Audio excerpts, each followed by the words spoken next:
मैं गबरू पुत पंजाब दा मैनू जग सारा जानदा।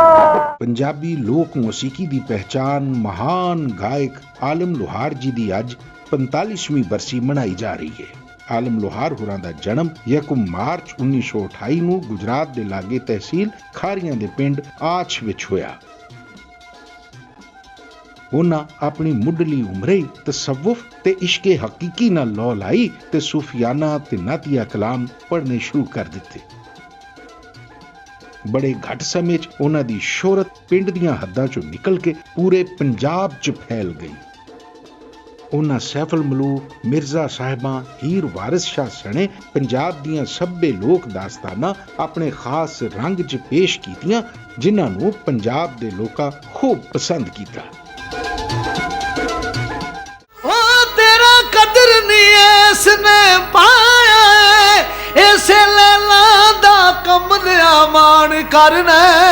ਆਲਮ ਲੋਹਾਰ ਜੀ ਦੇ ਗੀਤ ਪੰਜਾਬ ਦੀ ਗੱਲ ਕਰਦੇ ਸਨ।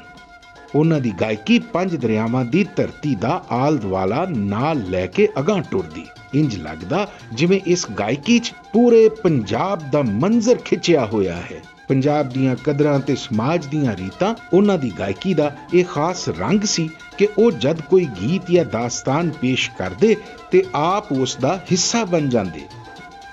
ਇੰਜ ਲੱਗਦਾ ਜਿਵੇਂ ਕੋਈ ਗਾਇਕ ਨਹੀਂ ਬਲਕਿ ਦਾਸਤਾਨ ਦਾ ਕੋਈ ਕਿਰਦਾਰ ਸਾਰੀ ਕਹਾਣੀ ਮੌਸੀਕੀ ਰਾਹੀਂ ਬਿਆਨ ਕਰ ਰਿਹਾ ਹੈ। ਓਏ ਆਸ਼ਕ ਲੋਕ ਤੇ ਕਮਲੇ ਰਮਲੇ ਦੁਨੀਆ ਬੜੀ ਸਿਆਣੀ, ਉਹ ਚਿੱਟੇ ਦਿਨ ਤੇ ਕਾਲੀਆਂ ਰਾਤਾਂ ਖਾਂਦੇ ਜਾਣ ਜਵਾਨੀ। ਅੱਜ ਆਲਮ ਲੋਹਾਰ ਹੋਰਾਂ ਨੂੰ ਦੁਨੀਆ ਤੋਂ ਰੁਖਸਤ ਹੋਇਓ 45 ਵਰੇ ਬੀਤ ਗਏ ਨੇ। ਅੱਜ ਉਹਨਾਂ ਦੇ ਪੁੱਤਰ ਆਰਫ ਲੋਹਾਰ ਹੋਰਾਂ ਆਪਣੇ ਮਹਾਨ ਪਿਓ ਦੇ ਰੂਪ ਨੂੰ ਆਪਣੀ ਹਯਾਤੀ ਦਾ ਖਾਸ ਰੰਗ ਬਣਾ ਲਿਆ ਹੈ। ਉਹਨਾਂ ਦੀ ਗਾਇਕੀ, ਆਲਮ ਜੀ ਦੀਆਂ ਦੁਆਵਾਂ ਤੇ ਮੁਹੱਬਤਾਂ ਦੇ ਤੁਫੈਲ ਅੱਜ ਪੂਰੀ ਦੁਨੀਆ 'ਚ ਪੰਜਾਬ ਦੀ ਪਛਾਣ ਬਣੀ ਹੋਈ ਹੈ।